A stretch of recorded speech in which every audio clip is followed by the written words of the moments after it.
नमस्कार दोस्तों, राइटवे क्लासिक के यूट्यूब चैनल फिजिक्स परिंदे में आपका स्वागत है। आज हम पढ़ेंगे मजेदार टॉपिक ट्रांसफार्मर का प्रैक्टिकल। क्या पढ़ेंगे बेटा? ट्रांसफार्मर का प्रैक्टिकल, जिसमें बहुत ही महत्वपूर्ण प्रश्न उठाए जाएंगे जो आपके एग्जामिनर आपसे क्वेश्चन पूछ सकते हैं।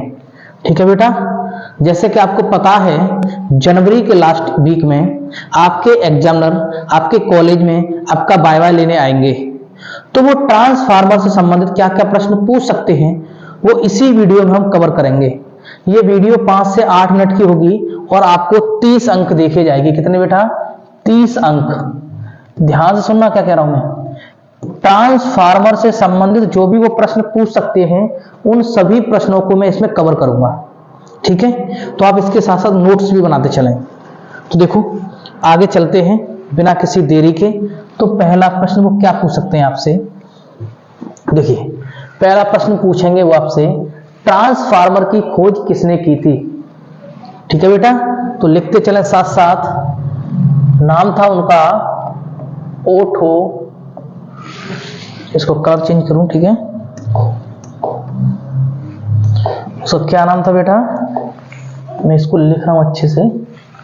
उसका नाम था ओटो ब्लेथी। ओटो ब्लेथी ने ट्रांसफार्मर की खोज की। एक बात मैं आपको और बता दूं, 1866 ब्लेथी लिखा हुआ है, ठीक है। 1866 में विलियम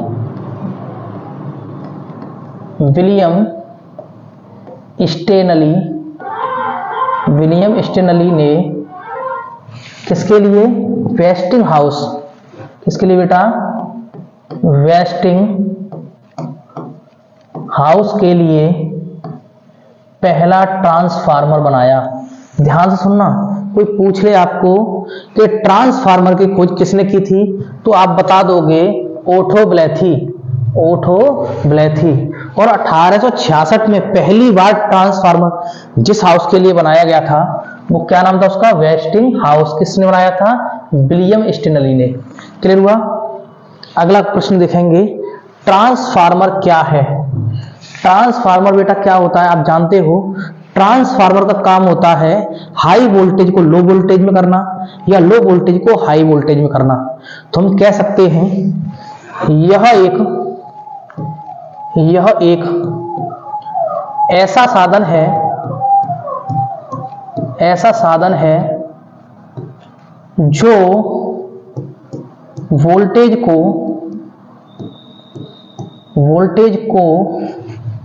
परिवर्तित कर देता है।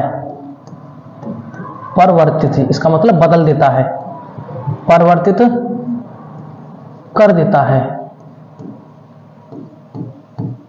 ये किसका ट्रांसफार्मर क्या है बता दोगे? ट्रांसफार्मर एक ऐसा साधन है जो वोल्टेज को परिवर्तित कर देता है, अर्थात हाई वोल्टेज को लो वोल्टेज में या लो वोल्टेज को हाई वोल्टेज में।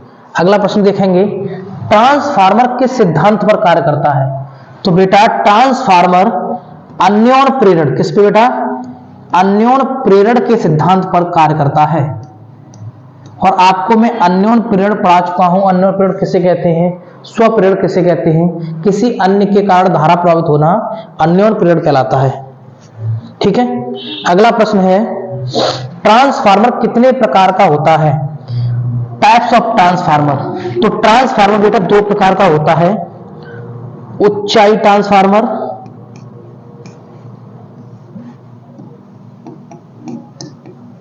ऊंचाई ट्रांसफार्मर।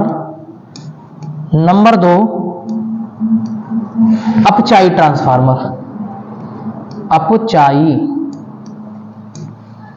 ट्रांसफार्मर। अपचाई क्या होता है और उच्चाई क्या होता है? जो कम वोल्टेज को हाई वोल्टेज में कन्वर्ट करता है उसे बोलते हैं उच्चाई। जो हाई वोल्टेज को कम में करता है उसे बोलते हैं अपचाई। देखो याद कैसे करेंगे? उच्चाई यानी कि वोल्टेज करेगा उच्च, अपचाई वोल्टेज को करेगा लो। ठीक है, ये लिख लिया। कितने प्रकार का ट्रांसफार्मर होता है? 2 प्रकार का। अगला प्रश्न है, ट्रांसफार्मर की कोर किस धातु की बनाई जाती है? तो आप लिखोगे नर्म लोहे की। नर्म लोहे की। नर्म लोहे की क्रोड। ठीक है, ये 5 प्रश्न हो गए आपके। आप इसका स्क्रीनशॉट ले सकते हो, ले लीजिए। ले लिया तो आगे चलते हैं।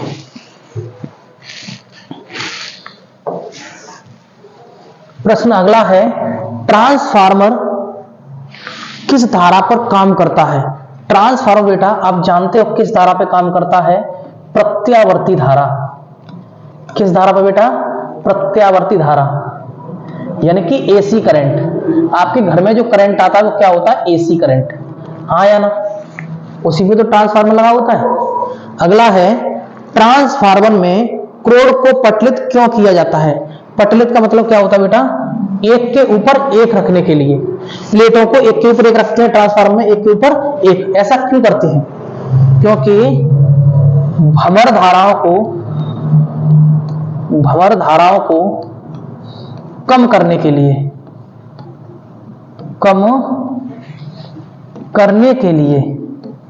ये भंवर धारा क्या होती है? ईडी करंट, इंग्लिश में बोलते हैं इसे ईडी करंट। ये सिलेबस में से हट गया है, इसलिए इस पे ज्यादा बात नहीं करेंगे, केवल इतना समझ लीजिए, भंवर धाराओं को कम करने के लिए। ठीक है, अगर भंवर धारा ज्यादा हो जाएंगे किसी ट्रांसफार्मर में तो वो ट्रांसफार्मर हीट करने लगेगा। ठीक है ना, ऊष्मा का। जैसे लिखा हुआ अगला क्वेश्चन, ट्रांसफार्मर में भंवर धाराओं से क्या हानि होती है?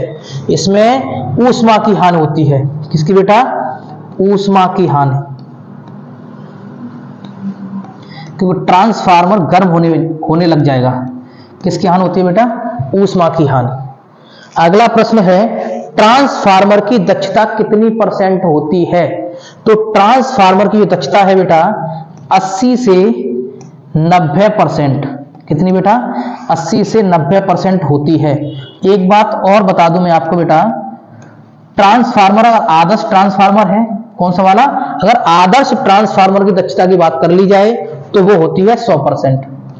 क्योंकि क्वेश्चन में छिपा है आदर्श ट्रांसफार्मर कितनी दक्षता होती है? 100%। ठीक है, अगला प्रश्न है, ट्रांसफार्मर में कौन सा तेल डाला जाता है? इसका नाम है खनिज तेल। कौन सा तेल? खनिज तेल। ट्रांसफार्मर में कौन सा तेल डाला जाता है? खनिज तेल। ठीक है, क्लियर हुआ? तो इसका भी आप स्क्रीनशॉट कर लें।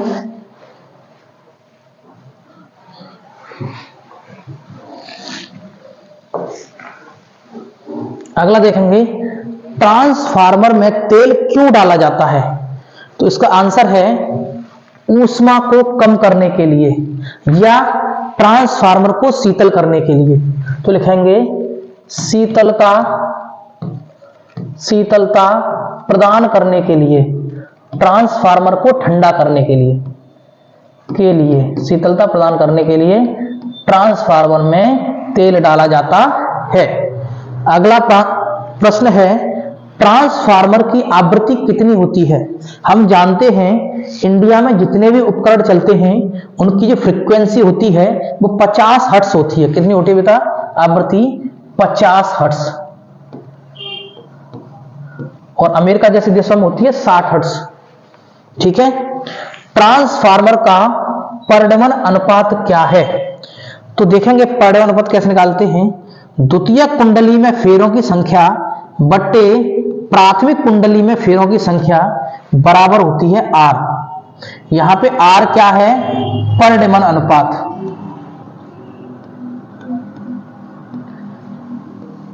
परिणमन अनुपात कैसे निकालेंगे हम?